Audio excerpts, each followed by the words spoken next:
Assalamualaikum warahmatullahi wabarakatuh. Alhamdulillah, puji syukur kehadirat Allah Subhanahu wa taala atas rahmat, taufik dan hidayahnya kepada kita semua sehingga kita berada dalam keadaan sehat walafiat seperti yang dicita-citakan oleh para penting pader, wa antas salam wa minkas salam, negara yang damai, tentram, itulah yang dicita-citakan. Tetapi disadari atau tidak bahwa belakangan ini isu Ba'alawi versus Kiai Imanuddin itu semakin melebar, bahkan perlawanan Ba'alawi itu semakin brutal. Tidak saja keluar dari hal-hal yang bersifat etik atau akhlak, telah membuat banyak hal, yaitu membohongi rakyat dengan nilai-nilai agama yang tidak punya dasar atau dalil. Bahkan dalil yang mengkotek, yang tidak diterima, yang tidak ada dasarnya, mereka pakai untuk membohongi publik, terutama para muhibbinnya. Maka saya dalam minggu ini ditanyakan oleh ada dua grup yang juga sebagai personil, kata orang Madura kemarin itu, Lora gimana? Pak itu Panglima kok nggak turun. Ini persoalannya sudah ini, nanti malah makin besar. Ideologi yang ini oleh para Habib itu. Nah itulah yang kemarin ditanyakan itu, karena gimana bahwa Habib sekarang itu dengan perlawanan yang boleh dikatakan brutal kata orang ini. Karena sudah banyak membohongin agama, memberikan sejak manipulasi sejarah, itu kan. Bahkan pendiri Nahdlatul Ulama saja sudah diinin, bukan hanya makam, tapi pendiri Nahdlatul Ulama itu katanya bukan Hasyim Asy'ari, tetapi dipasrahkan oleh Yaman. Itu mungkin ini untuk ini minta tanggapan. Iya. Jadi saya ini udah tua, sudah tidak jadi panglima pasukan berani mati lagi. Dan 76 tahun, jadi udah harusnya berpikir tentang kematian, tidak membuat orang sakit hati atau menyakiti orang lain, karena sebentar lagi mati. Tetapi saya tetap pada ucapan yang pernah saya lontarkan. Jadi kalau mau mencari Habib yang baik, ada Quraisyab, ada Habib Lutfi. Kalau menjadi kiai baik, mencari kiai yang baik, ada Gus Mustafa Bisri, dan ada Kiai Abdus Syukur yang sudah baru saja meninggal, atau Buya Mutadi. Itu kiai yang baik. Maka untuk mencari Habib yang baik atau kiai yang baik, ya mereka itulah. Nah kalau kita melihatnya Habib yang lain, kiai yang lain, wah itu masih belum terjamin kualitasnya. Kalau toh pintar, barangkali adabiahnya sebagai ulama, warasatul anbiya masih kurang. Kalau toh punya kekeramatan, barangkali keramatnya masih kalah dengan besar mulutnya. Makanya saya batasi itu. Dan saya tidak akan menerima ucapan, kalau mencari Habib baik, cari Habib Lutfi. Kalau mencari kiai yang baik, cari Kiai Mustafa Bisri. Itu sampai sekarang. Karena begini ya, sekarang ini kan saya diberi saran sama Mas Kiai Sobirin, itu persoalan sekarang itu hanya ganti baju saja. Gegeran di Indonesia ini hanya ganti warna saja. Dari mulai gegeran pilkada sampai pilpres, sampai mulai terminologi cicak, terminologi kodok, sampai terminologi yang lain. Ini berbahaya. Dan itu harus ada kepedulian dari Menteri Dalam Negeri. Kemarin saya sudah silaturahmi kepada beliau, tapi belum sempat ngomong banyak. Saya ditemui Mendagri sendiri, ditemui sekjennya, Komjen Tompi sendiri sampai jam 6 sore. Tapi belum banyak. Sebaiknya ada kepedulian, persoalan ini harus ditangani dengan benar, jangan dianggap sebagai ecek-ecek. Ini persoalan yang mengerikan. Nanti bisa menjadi perang saudara secara meluas. Karena berkaitan dengan SARA. Isu SARA, suku, agama, ras, kepercayaan. Ini orang-orang Arab kafiran dari Yaman itu sering anti Cina. Itu ras. Coba kalau orang Cina ngomong juga sama, anti Arab. Toh mereka sama-sama pendatang, sama-sama imigrasi, sama-sama imigran. Nggak ada bedanya, mereka itu pendatang aja, tamu aja. Makanya mulai penanganan dengan cara benar. Kapolri juga harus bertanya yang benar kepada seseorang atau kelompok atau lembaga yang mengerti persoalan ini. Karena pertarungan antara nasab ini sudah ada sejak zaman lama. Hanya saja orang NU itu masih melihat sebutir keturunan Nabi yang ada di Indonesia. Karena kebaikannya membawa suudon, membawa husnudon kepada orang-orang yang diakui sebagai keturunan Nabi. Lah celakanya, orang menipu kan ada batas. Ini kalau mengaku saya anak turunnya Soekarno, masih wajar. Karena orang Indonesia, rakyat Indonesia, Wong Jawa, dan presidennya juga Soekarno. Ya kan? Bapak revolusi dan menggerakkan semua rakyat dan rakyat merasa bersama dia. Itu masih ada wajar. Meskipun tidak ada keturunan sebenarnya. Benar. Saya anak turunnya Bung Hatta, bisa saja. Tapi ini gendeng-gendengan, ini gendeng mangan sabun ini. Jadi ulama NU mengakui Habib yang sokeh, yang ada hubungannya dengan Nabi, nama gelarannya adalah Sayyid dan Syarif. Ini ada kelompok yang mengaku keturunan Nabi juga dari warga yang berbeda, Bani yang berbeda. Jadi memang beda antara Syarif, Sayyid, Habib. Jadi kalau Syarif dan Sayyid itu memang keturunan Nabi. Bisa dites DNA secara kesehatan. Nah kalau Habib ini masih dipertanyakan. Dalam tanda petik masih dipertanyakan. Karena dari telusuran, penelitian, kan penelitian ini bisa dengan penelitian perpustakaan, dari data-data semuanya untuk menyusun tesa, antitesa, sampai sintesa itu kan diawali dengan pendapat dulu, baru kemudian mencari bentuk-bentuk teorinya. Nah itu ada searching searching kepustakaan, dan itu dibenarkan dalam bentuk penelitian. Sesudah penelitian ini kok kemudian masih menimbulkan gonjang-ganjing karena berkaitan dengan khasanah buku yang diteliti, diterbitkan sebelum klaim sebagai dzurriyyah Nabi itu ada, dan klaim sesudah dzurriyyah Nabi itu ada, tidak cocok, tidak serujuk. Yang merasa keturunan Nabi merasa punya bukunya. Yeah.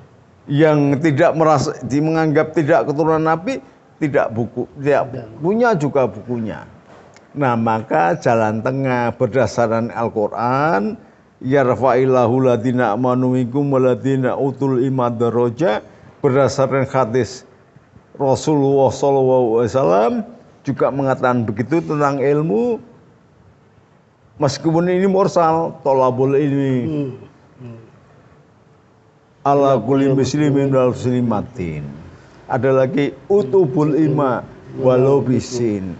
Man arada dunya fa alaihi bil ini, wa man arada akhiratika fa alaihi bil ini, wa man adahuma fa alaihi bil ini. Maka kedudukan ilmu itu menjadi sentral. Bahkan Allah tidak mengangkat derajat seseorang kecuali dengan ilmu. Iya. Ya. Iya. Tapi di atas ilmu akhlak.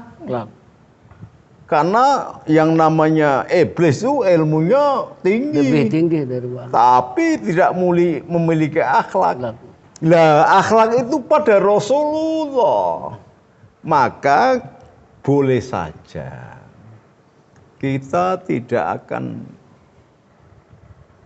membeda-bedakan anak keturunan petani, anak keturunan petambak, anak orang miskin, anak orang yang pinggir hutan. Kalau dia berilmu, kita akan hargai. Tetapi dia mengaku anaknya presiden sekalipun, anaknya jenderal sekalipun, anaknya Rasulullah, kok majdub, kok gendeng mangan sabun. Ya tidak mungkin lah Rasulullah kemudian ada keturunannya gendeng mangan sabun. Wong Rasulullah itu Nabi Musa itu pinter-pinternya Nabi. Kalah ilmunya sama Rasulullah. Tapi bukan Rasulullah ditunjuk sebagai penjabar dan penanam sekaligus ngerambakaake ilmu, itu bukan. Di atas ilmu itu karena ada akhlak. Maka berlakulah inamal buistu liutamima makarimal akhlak. Karena iblis itu juga ilmunya tinggi. Lah maka orang yang mengandal-ngandulkan ilmu tanpa kaitannya dengan akhlak barangkali masih sepeleteran dengan iblis gitu loh. Jalan tengahnya gini, gitu. Nah, oleh sebab itu coba tolong yang Habib, yang Kiai Jawa, kembalilah ke pesantren. Kembali membuka kitab Taklim Muta'alim. Ya. Perlu itu. Kadang-kali karena terlalu lama berkelana, agak sedikit melupakan. Coba kembali kepada Taklim Muta'alim. Bahwa Imam Ghazali juga membahas juga babul ilmu. Jadi orang yang memiliki ilmu atau sedang mencari ilmu, di antaranya prasyaratnya perilaku adalah selalu tawamudu. Kedua, orang yang mencari ilmu tawamudu, kemudian puasa. Kemudian perangainya menyenangkan dan pandangannya meneduhkan, karena kiai itu bukan penghukum, kiai itu pengajak, kiai itu pengejek. Lah kalau berdakwah nama kok sambil ngejek, itu bukan kiai, itu bukan perilaku ulama. Baik kiai atau habib yang senangannya mengejek, itu bukan perilaku ulama, itu perilaku setan. Jadi siapapun, nggak peduli Habib sundul langit, kalau dia perilakunya suka mengejek, mendolimi, maka itu adalah perbuatan setan dan iblis yang hatinya belum rampung itu. Dia masih harusnya tolab dulu, belajar dulu. Nah, prasyarat untuk menempa ilmu itu al ilmun nurun. Ilmu itu cahaya. Pasti akan mendatangkan penerangan. Mendatangkan hati ini jadi gembira.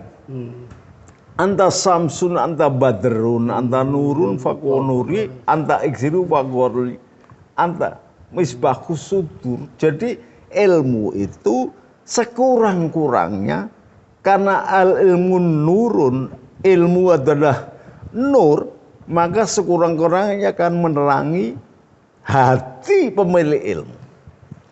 Kalau hatinya terang, melihat Allah itu jelas. Nah, kalau jelas melihat Allah, nggak mungkin ada waktu dan kesempatan untuk melihat selain Allah. Saking indahnya Allah. Nah, kalau saking indahnya Allah, nggak mungkin bertutur kata tidak lemah lembut dan menyenangkan hati makhluk yang dibuat oleh Allah. Karena khawatir takut menyakiti pembuatnya. Sehingga tidak mungkin seorang ulama yang sudah hatinya misbahus sudur gitu kemudian memaki-maki, berkata kasar, bahkan apalagi nendang, mukul. Enggak. Guru saya itu kalau didatangi tamu siapa saja tidak pilih kasih. Apa yang dilakukan pertama kali? Dia ambil air wudhu, kemudian hidungnya dikasih minyak wangi, tangannya kasih minyak wangi. Yang datang nelayan, baunya ikan, baunya apa, nggak peduli. Karena ketika salaman, dia membau minyak wanginya. Lah sekarang kan enggak. Masa salaman aja sampai cium kaki? Nggak ada tuh, tradisi Rasul nggak ada. Lah kalau orang yang mengaku anak cucunya Rasul, kemudian membiarkan mencium kaki, ya nggak benar. Sujud itu hanya kepada Allah. Kepada ibunya aja banyak ulama yang tidak menyetujui atau membolehkan. Meskipun ridho Allah wa fi ridho walidain, sutullah wa fi sutu walidain. Meskipun ayatnya juga jelas, wa wasainal insana bi walidaini hamalathu ummuhu wahnan ala wahnin wa fisaluhu fi amaini aniskurli wali balika daika ilayal masih. Jadi sujudnya kepada orang tua, ayah atau ibu dianggap oleh Allah sebagai rasa syukur dan itu sama dengan Allah. Itu aja masih ada ulama yang membolehkan, ada yang tidak. Lah ini bukan siapa-siapa. Terkenal sebagai orang yang berilmu juga tidak. Ngajinya di mana? Punya pondoknya apa? Sejak kapan? Belum taskeh semuanya. Bu jangan. Ini yang mengakibatkan persoalan, jadi geger terus. Ya, sementara pemain politik memanfaatkan.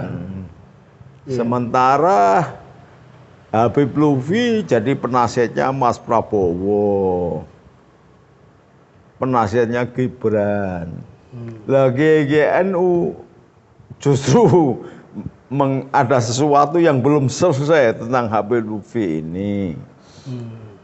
Ada titik temu pasti, insya Allah orang NU udah enggak gampang ngawur-ngawuran, enggak. Yeah. Sabar, wong NU itu tidak sikile itu, mas kakinya masih dipakai, gitu, ngaleh. Digetok gitu, udah NU digetok masih ngalah. Mbok jangan gitu toh, Gusti Allah yang gawe saya aja, bapak saya, ibu saya yang ngasih makan saya aja nggak pernah getok gitu, ngalah. Ngalih. Tapi kalau sudah 3 kali, jangan tanya. Orang Jawa itu, Indonesia tinggal di Pulau Jawa itu, orang harus tahu separuh negaranya adalah gunung berapi. Artinya ini mempengaruhi psikologi rakyat Indonesia. Jadi mudah terbakar dan panas. Untung terbelah dalam pulau-pulau, jadi masih ada air. Gampang diredam.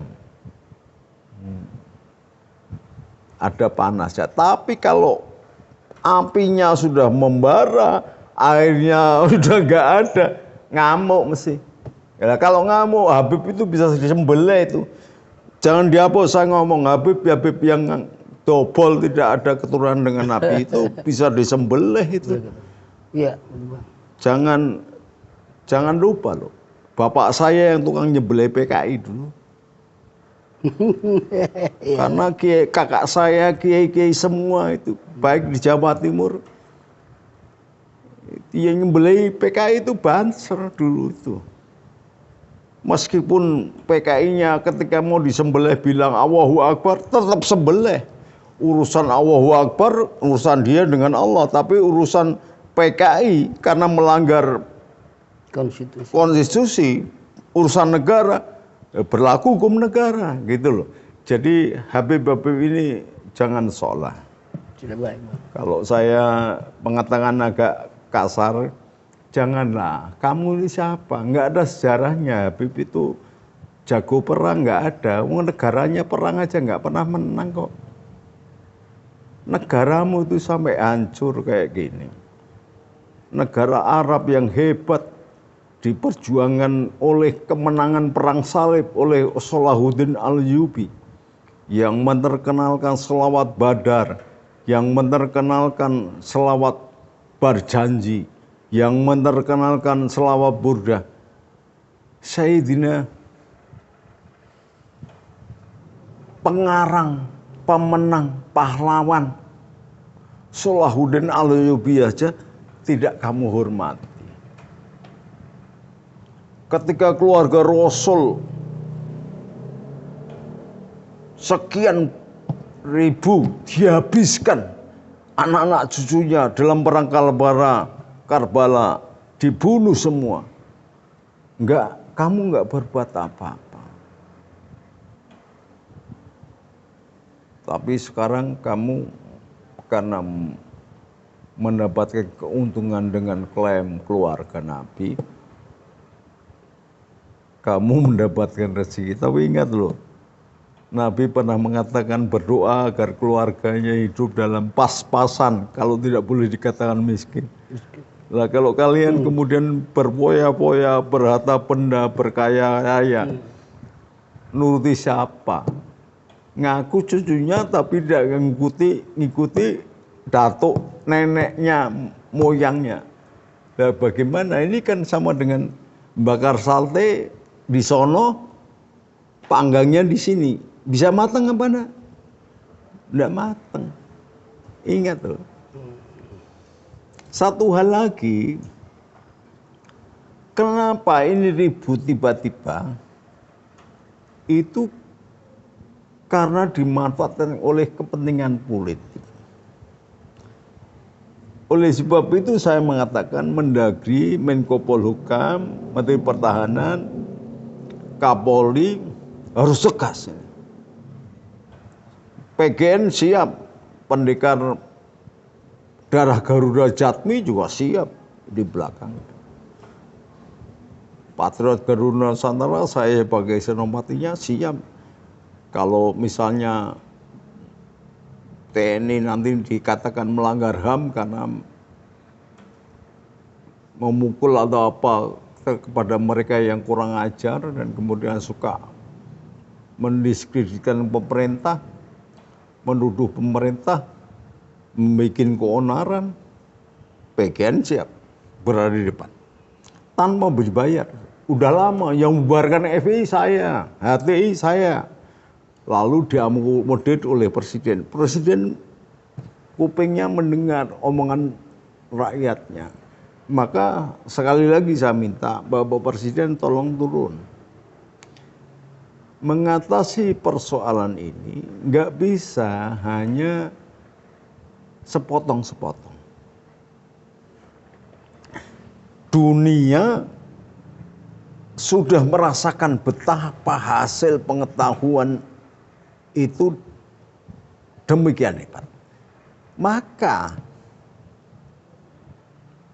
kalau melihat siapa dia, jangan melihat jarine, apalagi jaraknya sudah 1600 tahun. Ada yang fasih. Jadi Rasulullah berpuasa terakhir seperti ini nih, saya contohkan. Rasulullah pernah sudah puasa terakhir. Dianggapnya ini puasa terakhir.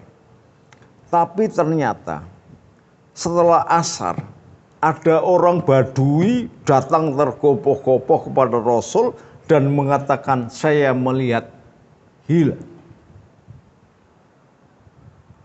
Rasulullah membatalkan puasa kok. Gitu loh. Ini sama. Bertahun-tahun mengaku klaim anak keturunan Nabi. Iya kan? Terus ada kiai muda yang pinter dan delalahi, barangkali dia sholat tahajud atau wiridan beribu-ribu wiridan, diusik oleh pangeran, mempunyai perbendaharaan kitab, buka-buka, delalah ketemu, menghasilkan satu fakta. Ya harusnya seperti Rasulullah menerima kabar, meskipun itu orang Badui loh itu. Jadi ada, kalau menerima sesuatu memang harus cek and recheck. Dan ini tabayunnya, dia tabayun kok meskipun tabayun dengan orang Badui. Lah ini Kiai Imad ini kan enggak Kiai cek. Siapa yang bisa membuat kitab lebih dari 10 jilid? Bahasa Arab lagi.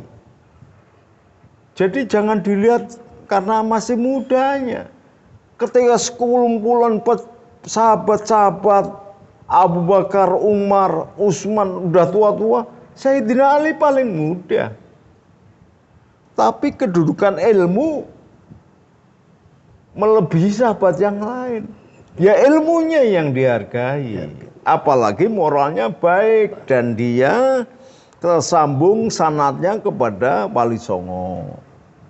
Enggak usah keturunan Nabi lah, tersambung ke Wali Songo. Lah Wali Songo itu kan pelopor dakwatul Islam dunia yang paling berhasil.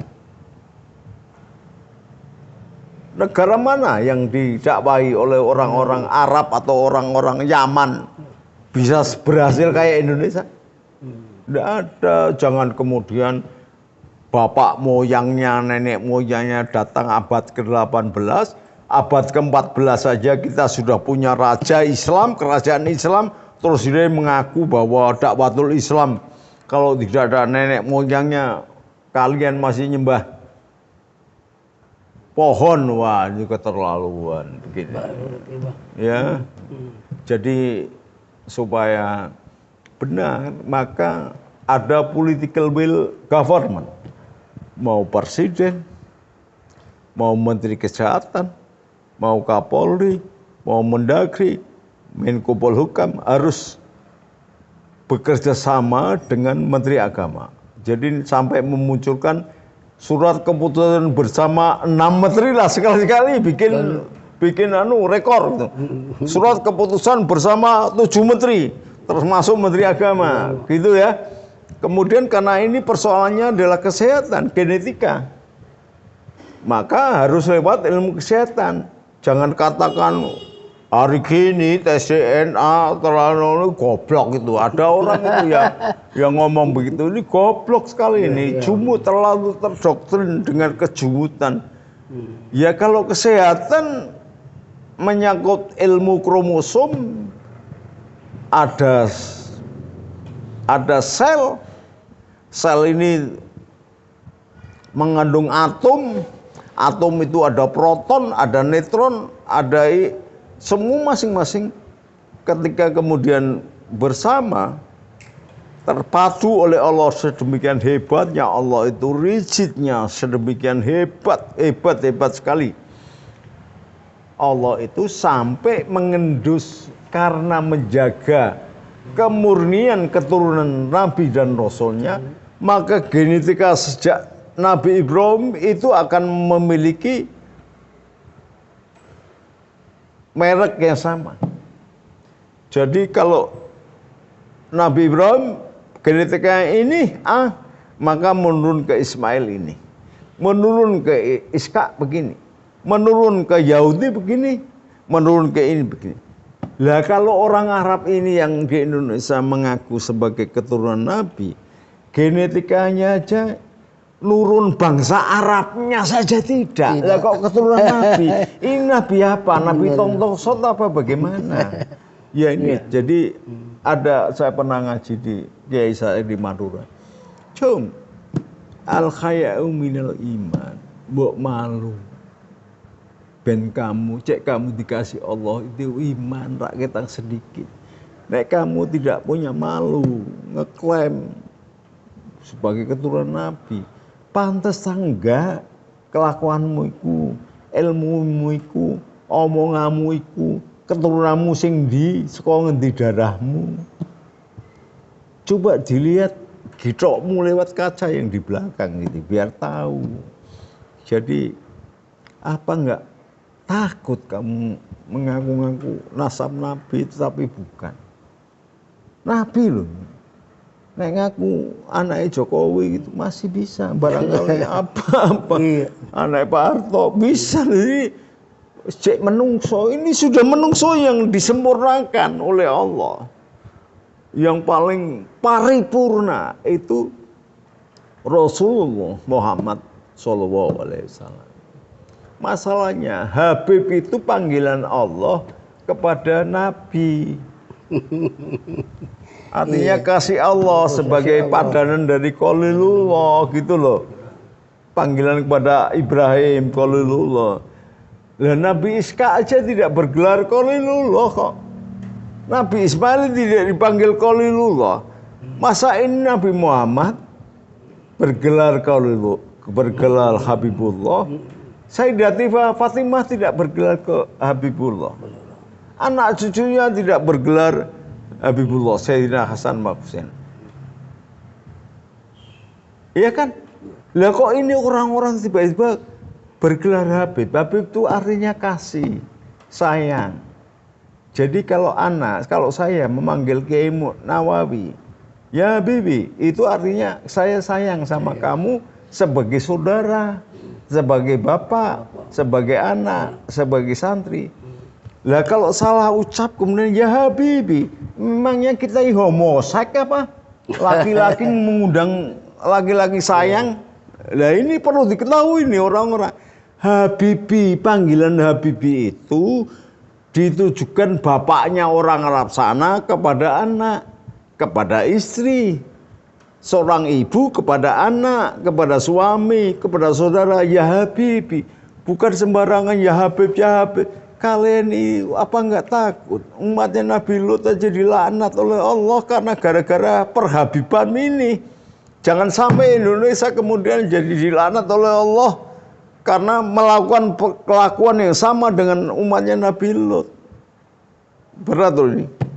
Oke, membahas Habib ini enggak akan selesai. 100 jam, 2 jam enggak akan selesai. Nanti akan berjalan terus karena sudah bertahun-tahun. Ini kesalahan NU.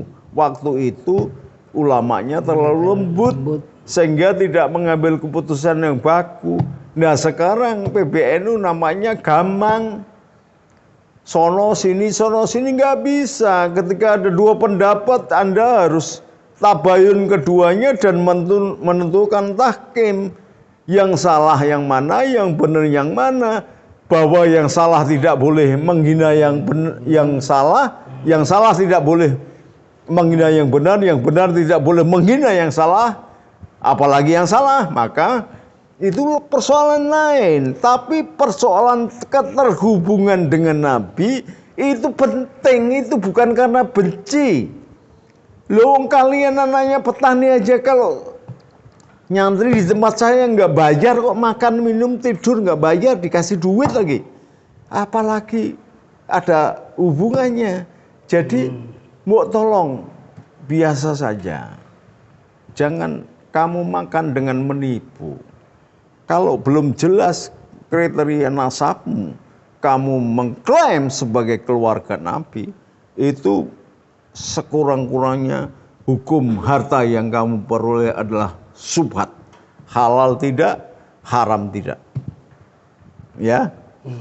Saya bukan benci, tetapi mbok ya duduk bareng, jangan lewat video kono gini kono gini. Dan semakin rusak, semakin nggak dihargai, nanti kalau sudah marah lain loh persoalannya. Saya ngomong begini sekaligus memberikan harapan dan himbauan kepada Kapolri. Kapolri jangan mandang ini sepele. Panglima TNI jangan pandang ini sepele. Mendagri jangan pandang ini sepele. Menko Polhukam jangan pandang ini sepele. Menhankam jangan pandang ini sepele. Ini penting. Demikian mengakar. Bapak saya mati karena berjuang. Mbah saya sebagai panglima mengusir Jenderal Malabi, Jenderal Nelson. Lalu masih dibohongi dengan mereka-mereka yang mengaku sebagai keluarga Nabi, padahal kedatangannya adalah menjadi anteknya Belanda, menjadi kodinya, menjadi pemimpin agama bikinan Belanda.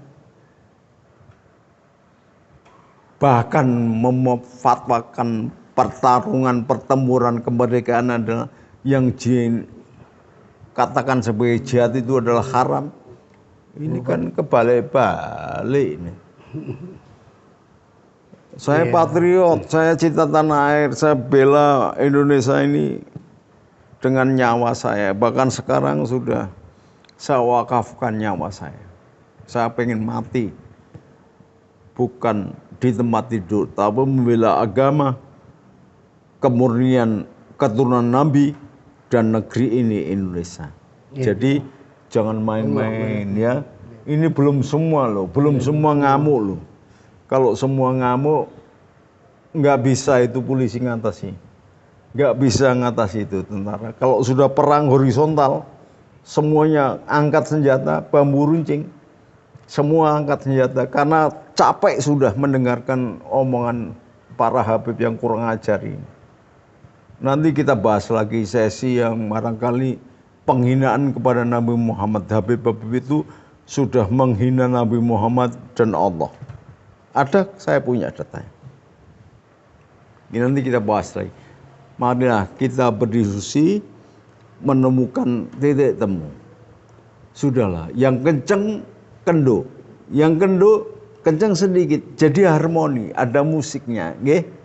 Jangan ngeyel, mundur isin. Kalau kebenaran, kulil hako walau kana muron. Jangan kemudian, ya sudah, bapak moyang sampean menikmati renta ekonomi akibat klaim sebagai keluarga duriah Nabi. Padahal duriah Nabi cuma 5 yang disucikan, yang lain duriah tapi tidak disucikan. Yang disucikan ada 5. Likom satun utuk hibia, harol baba il khatimah, al musoba wal murtado wabnahuma wal fatimah. Maka Sunan Gunung Jati bikin adoman. Sudah nyuwun gandul Gusti Rasul, nyuwun gandul. Ing panase pagebleke dunyane Gusti Nabi Gusti Ali putra garwa, muga-muga dosa kula di ngapura. Jadi alul bait ya Gusti Rasul, Gusti Ali, kedua putunya wabnahuma wal fatimah. Yang lain itu enggak, bukan alul bait yang disucikan ya, yang dijamin surga ya. Yang lain enggak. Makanya pada waktu itu ada Rugaya di sampingnya. Lalu bagaimana ya Rasul dengan saya? Engkau menjumlatil solekah, tapi bukan alul. Padahal itu istri Rasul. Aja